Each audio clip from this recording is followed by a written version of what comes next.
Bonjour, je suis Werther. Et vous écoutez La Chandelle de Verre,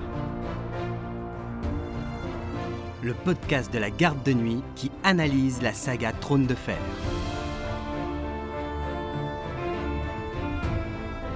Aujourd'hui, les mystères de Villevieille. Qui est Aléras le Sphinx? Par Nymphadora. Alors que Samuel Tarly arrive à la citadelle de Villevieille, un acolyte mystérieux l'aborde et le prend sous son aile. Aléras, que l'on surnomme le Sphinx. Un surnom bien trouvé. Ce personnage énigmatique semble en effet cacher bien des secrets. Sous l'identité d'Aléras pourrait très vraisemblablement se cacher Sarella Sand, l'une des filles bâtardes d'Oberyn Martell. Le Sphinx, c'est l'énigme et non pas l'énigmateur, lâcha-t-il étourdiment. Vous savez ce que cela signifie? A Feast for Crows, Samuel 5. Qui est Aléras le Sphinx?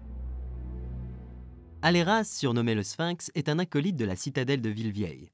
Étudiant brillant, après seulement 1 an à la citadelle, il a déjà obtenu 3 maillons à sa chaîne. Lorsque les lecteurs le rencontrent pour la première fois, il fête d'ailleurs l'obtention de son maillon de cuivre, représentant sa connaissance pointue de l'histoire. L'acolyte semble bien porter son surnom plein de mystères.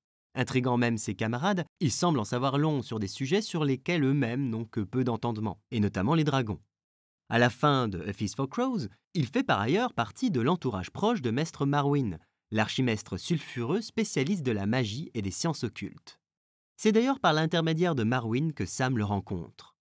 En effet, Marwyn ayant vu l'arrivée de Sam dans sa chandelle de verre, c'est Aléras qu'il dépêche à sa rencontre et à qui il demande de le prendre sous son aile. Une marque de confiance qui témoigne de l'importance future que pourrait prendre le personnage d'Aléras. Qui est Sarella, la Spique des Sables? Sarella est une des 8 filles bâtardes d'Oberyn Martell. Née 3 ans après Arianne Martell et sa demi-sœur Tierne, elle était parfois leur partenaire de jeu, mais a toujours démontré une soif de connaissance bien supérieure à la leur.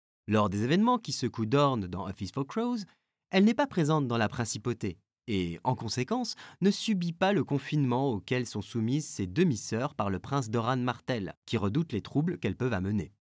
Le brillant étudiant et la jeune aspic n'ont donc sur le papier pas grand-chose en commun, si ce n'est leur curiosité intellectuelle. Mais de nombreux éléments permettent d'affirmer qu'ils ne sont en fait qu'une seule et même personne. Sarella et Aléras, anagramme et anacyclique. Le premier indice qui met la puce à l'oreille du lecteur attentif est évidemment le fait que Aléras et Sarella forment une anagramme, et même plus précisément un anacyclique. La correspondance des prénoms pourrait être accidentelle, surtout dans un univers qui comprend des milliers de personnages nommés.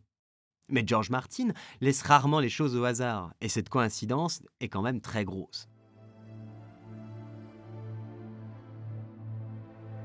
Des descriptions qui concordent. De plus, les deux personnages ont des origines et des physiques très semblables. Tous deux disent descendre d'un Dornien et d'une marchande originaire des îles d'été.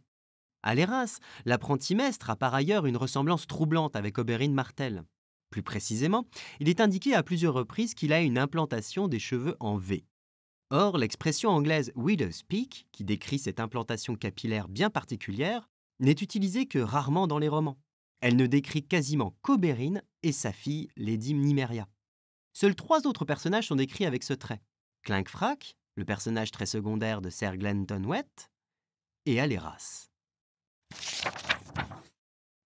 Il n'arrêtait pas de sourire, le Sphinx, ce qui lui donnait toujours l'air de connaître une bonne blague par-devers lui, tout en le dotant d'un aspect démoniaque qui s'accordait parfaitement à son menton pointu, comme au V que formaient ses cheveux sur son front. Des cheveux drus, tout bouclés, coupés courts et d'un noir de jet. A Feast for Crows, prologue. Oberyn retira son aume. Sombre et flétri, le visage qui apparut révéla sous l'arc délicat des sourcils de grands yeux aussi noirs et brillants que des flaques de bitume. À peine quelques fils d'argent relevaient-ils la crinière noire et luisante qui formait sur le front un V aussi pointu qu'était acéré le nez. A Storm of Swords, Tyrion 5. Petite digression. Ce trait physique permettra d'ailleurs au lecteur curieux de réaliser qu'Ariane Martel fantasmait probablement, adolescente, sur son oncle. Voyez plutôt cet échange croustillant. Comment en avez-vous eu connaissance?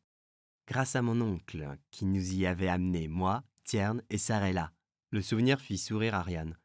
Il avait capturé des vipères et appris à Tierne la façon de s'y prendre pour leur soutirer leur venin. Sarella avait retourné des pierres, épousseté le sable des mosaïques et voulu savoir par le menu tout ce qui concernait les gens qui avaient jadis habité Séan. « Et vous, princesse, que faisiez-vous pendant tout ce temps ?» demanda Sylva Mouchette. « Je m'étais assise près du puits et je me figurais qu'un bandit de chevalier m'avait transporté là pour jouir de moi à sa guise, songea-t-elle. Un grand diable inflexible aux yeux noirs et dont les cheveux descendaient en V sur le front. Ce souvenir, pour le coup, la mit mal à l'aise. A Feast for Crows, le faiseur de reines. Mais bref, revenons à nos moutons. Avec ses yeux d'onyx et son implantation capillaire si particulière, Aléras ressemble beaucoup physiquement à Oberyn. Troublant pour un apprenti maître sorti de nulle part, dont le nom est quasiment le même que celui d'une fille d'Oberyn.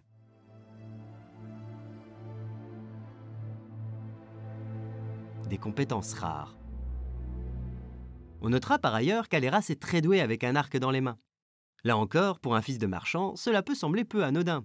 Par contre, pour la fille d'Oberyn, qui a lui-même formé aux armes toutes ses filles dès leur plus tendre enfance, rien d'étonnant. On pourra d'ailleurs remarquer qu'Aléras semble sacrément au point sur l'histoire récente de la famille Targaryen. Certes, il vient d'obtenir son maillon symbole de connaissance historique, mais même les enfants de nobles semblent se mélanger les pinceaux dans la généalogie targaryenne. Alors il paraît surprenant que le fils d'un Dornien lambda et d'une marchande étrangère soit aussi calé. La nièce d'Elia Martell, en revanche... « Aucun dragon n'a jamais possédé 3 têtes, excepté sur les bannières et les boucliers, » déclara fermement Armen l'acolyte. « C'était une figuration strictement héraldique, et pas davantage. Du reste, tous les Targaryens sont morts. »« Tous, non, » riposta Aléras. « Le roi Mandigo avait une sœur. »« Je croyais qu'on lui avait fracassé le crâne contre un mur, » souffla Roun. « Nenni, fit Aléras. C'est celui du jeune fils du prince Raegar à Aegon que les valeureux guerriers du lion Lannister écrabouillèrent contre le mur. Nous parlons, nous, de la sœur de Raegar, de la petite fille née à Perdragon avant la chute de l'île et qu'on baptisa Daenerys.